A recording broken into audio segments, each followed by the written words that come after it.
All welcome to Prerana channel. మనం రాకాసిలోయ కథ 5th ఎపిసోడ్కి వచ్చాం. ఇప్పటివరకు ఏమైంది? బ్రహ్మదండి మాంత్రికుడు కేశవుణ్ణి జయములని ఎండు పుల్లలు తేవడానికని తీసుకెళ్ళాడు.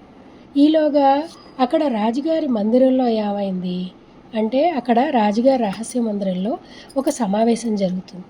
ఏంటి? మంత్రి, రాజగురువు, కొత్తగా నియమించబడిన సేనానాయకుడు వీళ్ళంతా కూర్చుని ఆలోచిస్తూ ఉంటారు. అసలు ఆ కొండ మీద ఉన్నది ఎవరు? నిజంగా గూఢచారా, లేకపోతే ఎవరైనా మాంత్రికుడు ఉన్నారా? వాళ్ళకేవీ అర్థం కాదు. అయితే దానికి రాజగురువు ఏమన్నారంటే, ముందర అంగరక్షకుడి నాయకత్వాన కొందరిని మనం సైనికుల్ని పంపించాం కదా, అక్కడ ఏం జరిగిందో చూడ్డానికి. వాళ్ళు వచ్చాక అప్పుడు ఏం చేయాలో ఆలోచిద్దామంటారు రాజగురువు అనమాట. సరే, ఇక్కడ అంగరక్షకుడు తనతో పాటు వచ్చిన సైనికులు కేశవుడిని బంధిద్దామని వచ్చారు. అయితే అక్కడ కేశవుడు కనిపించకపోతే ఆ కొండవైపు పారిపోయాడేమో అని చెప్పి వాళ్ళు మెల్లగా కొండ దాకా వస్తారనమాట. ఈలోగా ఏంటి, అక్కడ చెట్టు మీద కూర్చుని కేశవుడు వాళ్ళ నాన్న ఇదంతా కూడా గమనిస్తూ ఉంటాడు. ఏంటి, కేశవుడు కొండ మీదకి వెళ్ళడం, అక్కడ ఇంచుమించు తనే వయసున్న ఒక అతనితోటి మాట్లాడడం, తర్వాత కొండ దిగడం, మళ్ళీ కొండ ఎక్కడం, ఇవన్నీ కూడా గమనిస్తూ ఉంటాడు. దాంతో కేశవుడి తండ్రికి అనిపిస్తుంది, ఓహో ఇక్కడ ఏదో నిజంగానే పైన ఎవరో మాంత్రికుడు ఉన్నట్టున్నారు. ఇన్నాళ్ళు నేను విన్నది నిజమే అనమాట, పుకారు కాదు. వాడేమన్నా నా కేశవుడికి అపాయం చేస్తావేమో, నా కొడుకుని నేను ఎలా రక్షించుకోవాలి అని ఆలోచిస్తూ కూర్చుంటాడు. ఈలోగా అతనికి కింద నుంచి అంగరక్షకుడు వాళ్ళ సైనికులు మాటలు వినబడతాయన్నమాట. అందులో సైనికులు అంటారు, నాయక, మనం అసలు పైకి వెళ్ళి చూడడం ఎందుకు? ఒకవేళ పైన మాంత్రికుడున్నా మనం వెనక్కి రాలేము, గూఢచారులున్నా, శత్రువుల గూఢచారులున్నా మనం వెనక్కి రాలేము. అసలు పైకే ఎక్కకుండా మనం ఇక్కడి నుంచే వెళ్ళిపోయి రాజుగారికి ఇక్కడ ఎవరూ లేరని చెప్తే ఎలా ఉంటుంది అంటాడు ఒక సైనికుడు. దానికి అంగరక్షకుడు ఒప్పుకోడు.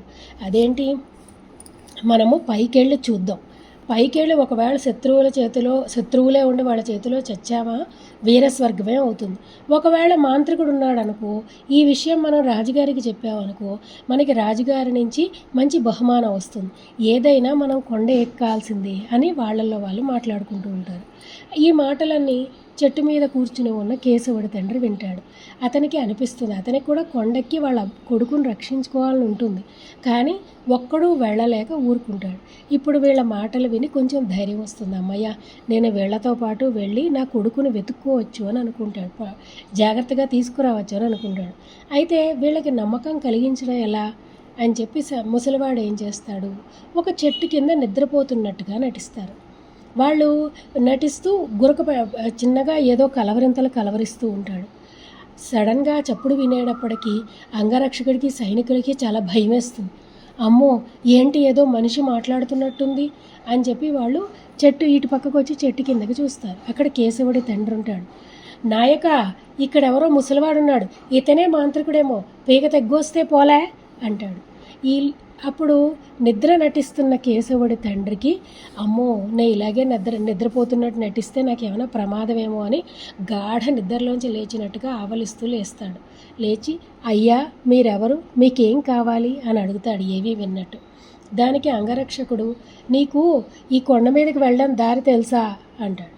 అంటే, అయ్యా ఎందుకు తెలియదు, మీ చేతిలో రేఖలు గజిబిజిగా ఉన్నాయా, అవి ఎంత గజిబిజిగా ఉన్నాయో ఈ కొండ మీద దారి కూడా అంతే గజిబిజిగా ఉంటుంది, కానీ నేను ఇక్కడే పుట్టి పెరగడం వల్ల, ఇక్కడే ఉండడం వల్ల నాకు ఆ దారంతా తెలుసు అంటాడు. ఈ మాట వినగానే సైనికులకి, అంగరక్షకుడికి కొంచెం సంతోషం వేస్తుంది. అమ్మయ్య, ఎవరో మనకి దారి చూపించడానికి ఇక్కడ దొరికాడు అని అనుకుంటారు. మళ్ళీ వాళ్ళకి అనుమానం కూడా వేస్తుంది, వీడేమైనా మన ఇరికిస్తున్నాడా అని. అందుకని వాళ్ళు ఏం చేస్తారు, సరే నువ్వు ముందు నడు, మీ వెనకాలని మేము వస్తాం అని చెప్తాడు అంగరక్షకుడు. సరే అని కేశవుడు వాళ్ళ నాన్న ముందుకి దారి తీస్తూ ఉంటే వెనకాల వీళ్ళ ముగ్గురు కూడా కొండ మీదకి ఎక్కడం ప్రారంభిస్తారు. ఈ విషయాన్నంతా పైన కొండ చివరి నుంచుని జయమల్లు గమనిస్తూనే ఉంటాడు. అక్కడ ఒక నలుగురు రావడం, అందులో కేశవుడి తండ్రి ఉండడం కూడా అతనికి అర్థమవుతుందన్నమాట. ఈలోగా వీళ్ళు పుల్లలు తీసుకుని వచ్చారు కదా, మాంత్రికుడు ఏం చేస్తాడంటే లోపల ఒక ముగ్గు వేస్తాడు. ముగ్గు వేసి అందులో కేశవుడిని కూర్చోబెట్టి ఏవో కాలభైరవుడికి హోమం చేస్తూ మంత్రాలు చదవడం మొదలు పెడతాడనమాట.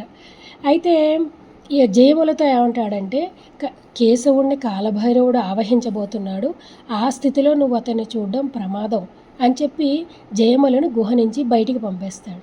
కానీ జయమల్ ఏంటి, వీరు దొరికినప్పుడల్లా గుహ లోపలికి వెళ్ళి లోపల జరుగుతున్న తతంగం అంతా కూడా చాటుగా ఉండి చూస్తూనే ఉన్నాడనమాట.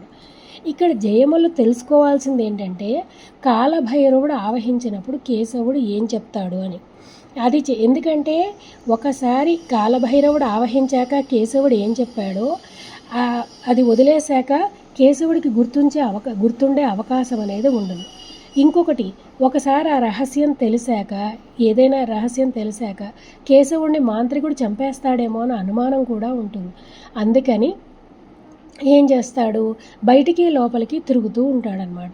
ఈలోగా జయమల్లుకి ఇలా కొండ ఎక్కుతున్నట్టుగా కనబడుతూ ఉంటుంది. ఈ విషయం ఇప్పుడు మాంత్రికుడికి చెప్పాలా వద్దా అని ఆలోచిస్తూ ఉంటాడు. ఈలోగా ఏమవుతుంది, కొండ ఎక్కుతున్న నలుగురిలో ఒక అతను పైన ఉన్న దృశ్యాన్ని చూసి ఒక్కసారిగా గిరుక్కుని వెనక్కి తిరిగి పరిగెట్టి పారిపోవడం మొదలెడతారు. మిగతా ముగ్గురు ఆ దృశ్యాన్నే శిలాప్రతిమల్లాగా నిలబడి చూస్తూ ఉంటాడు. అక్కడ ఏం చూస్తున్నారా వీళ్ళు అని చెప్పి జయమల్లు కూడా అటు తిరిగి చూస్తాడు. చూస్తే మాంత్రికుడు చేసిన హోమం వల్ల గుహలోంచి ఒక పెద్ద నల్లటి పొగ పైకి, నల్లటి ఆకారం ఒకటి ఆకాశంలో పైకి లేస్తూ ఉంటుందన్నమాట. సరే, జయమల్లుకి ఇదంతా కూడా హోమం వల్లే అని అర్థమైపోతుంది. అర్థమయ్యి ఇప్పుడు ఈ విషయం కనుక రాజుగారికి తెలిస్తే రాజభటులు వచ్చి మాంత్రికుడిని పట్టేసుకుంటారు. ఇప్పుడు ఈ మాంత్రికుడికి ఈ విషయం చెప్పాలా వద్దా అన్న సందిగ్ధంలోనే జయమందు ఉంటాడనమాట. ఈలోగా వెనక్కి పరిగెట్టుకెళ్ళిపోయిన సైనికుడు డైరెక్ట్గా రాజమందిరానికే వెళ్ళిపోతాడు. వెళ్ళిపోయి రాజుగారిని మహారాజా మహారాజా ప్రమాదం ప్రమాదం అని అరుచుకుంటూ వెళ్తాడనమాట. వెళ్తే అప్పుడు కొత్తగా నియమించబడిన సేనానాయకుడు బయటకు వచ్చి, ఏయ్ నీకెంత ధైర్యం, నోర్ముయ్, ఏకంగా మహారాజు గారిని పేరు పెట్టి పిలుస్తున్నావే, నీకేమన్నా మతిపోయిందా, ఏంటి సంగతి అని అడిగాడు. దాంతో ఆ సైనికుడు కాస్త తేరుకుని, సేనాని, రాజుగారు అంగరక్షకుడు నన్ను పంపారు. కొండ మీద ఉన్న గుహలోంచి ఒక నల్లటి పొగ బయలుదేరి ఆకాశం అంత ఎత్తులేస్తుంది. ఆ గుహలో ఒక మాంత్రికుడు ఉన్నాడని, అతనే ఇంతకుముందు సేనానాయకుడిని చంపాడని, ఆ వింత జంతువు కూడా ఆ మాంత్రికుడి సృష్టి అని మాకు అనిపిస్తోంది. మీరు తక్షణం అక్కడికి రావాల్సిందిగా అంగరక్షకుడు నన్ను పంపించాడు అని అంటాడు. అదే చెప్పాల్సిన పద్ధతి. సరే, ఇంక వివరాలన్నీ చెప్పేశావు కదా, పద రాజు దగ్గరికి వెళ్దాం అని చెప్పి రాజగురువు దగ్గరికి తీసుకెళ్తాడు. అక్కడ రాజుగారు, రాజగురువు, సేనానాయకుడు వీళ్ళంతా విని ఆ సైనికుడిని అడుగుతారు, నువ్వు అక్కడ ఏం చూసావు అని. అంటే ఇలా నల్లటి పొగ మహారాజా అంటాడు. అయితే ఇక్కడ రాజగురువుకు అనుమానం వస్తుంది. గుహలోంచి పొగ రావడానికి కారణం మాంత్రికుడే ఎందుకు అయి ఉండాలి, శత్రు సైనికులు ఎందుకు కాకూడదు అన్న అనుమానం వస్తుంది రాజగురువుకి. దానికి మంత్రి ఏమంటాడంటే, వాళ్ళు శత్రు సైనికులు అయ్యి ఉండరు. ఎందుకంటే శత్రు సైనికులు వాళ్ళ పొగ బయటకు వస్తే మనం వాళ్ళు వచ్చి పట్టేసుకుంటామని వాళ్ళకి తెలుసు. వాళ్ళంత పిచ్చి పని చేయరు. అది ఖచ్చితంగా అక్కడే ఉండే ఏదో మాంత్రికుడి పనే, అతడేదో హోమం కూడా చేస్తున్నాడని అనిపిస్తోంది అని మంత్రి సమాధానం ఇస్తాడు. సరే, ఈ విషయం రాజగురువుకి కరెక్టే అనిపిస్తుంది అన్నమాట. ఇంతలో మహారాజు తేరుకుని, గురువర్య ఇప్పుడు ఏంటి కర్తవ్యం అని అడుగుతాడు. దానికి రాజగురువు ఒక్క క్షణం ఆలోచించి, ఆ కొండ మీద గుహలో ఎవడో మాంత్రికుడు ఉన్నాడు అనేందుకు అనుమానం అయితే లేదు. సో అందుకని నాకు కూడా కొంత మంత్రశాస్త్రం మీద పట్టుంది. అందుకని నేను కూడా వెళ్ళి ఆ మాంత్రికుడి ఆట కట్టిస్తాను అని చెప్పి అంటాడనమాట. అని ఏం చేస్తాడంటే, ఒక 10 మంది మెరుకులైన సైనికుల్ని సిద్ధం చేయించండి, మనం తొందరగా కొండ దగ్గరికి వెళ్దాం అని అంటారు. దానికి రాజుగారు ఒప్పుకుంటారనమాట. అలాగా రాజుగారి సేనాని, రాజగురువు ఇంకా కొంతమంది సైనికులు కొండ దిగువకి బయలుదేరతారు. అయితే ఇదంతా కూడా పైనుంచి జయమల్లు గమనిస్తూనే ఉంటాడు. ఏంటంటే ఇంతకుముందు ఒక సైనికుడు వెళ్ళిపోవడమో చూశాడు, మళ్ళీ వాళ్ళందరినీ వెంట పెట్టుకు వస్తుంది చూస్తున్నాడు. అతనికి ఇంకా జయమల్లకు అర్థమైపోయింది ఏంటంటే వాళ్ళంతా ఈ మాంత్రికుడిని పట్టించుకుందుకే వస్తున్నారు, ఈ పొగే అతన్ని పట్టిస్తోంది అనేది అర్థమైపోతుంది. సరే, ఈ విషయం మాంత్రికుడు చెప్పడానికి జయమల్లు గబుక్కుని లోపలికి వెళ్ళాడు. లోపల బాగా గట్టిగా మంత్రాలు చదువుతున్న మాంత్రికుడు గొంతు ఒక్కసారిగా ఆగిపోతుంది. ఈలోగా కేశవుడి గొంతు వినబడుతుందన్నమాట. కేశవుడు చెప్పడం మొదలెడతాడు. వింధ్యారణ్యాల కవతల ఒక గొప్ప కొండలోయ ఉంది, అదే రాకాసి లోయ. ఆ లోయలో ఒక చోట ఎత్తైన ఒక రావి చెట్టు, దాని కింద ఒక పాము పుట్ట అని చెప్పబోతున్నాడు.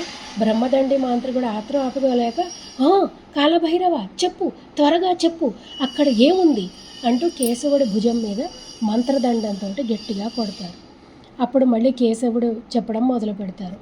ఎండి మోడుగా ఉన్న చెట్టు వెన్నెల రాత్రి ఫలపుష్పాలతో నిండిపోతుంది.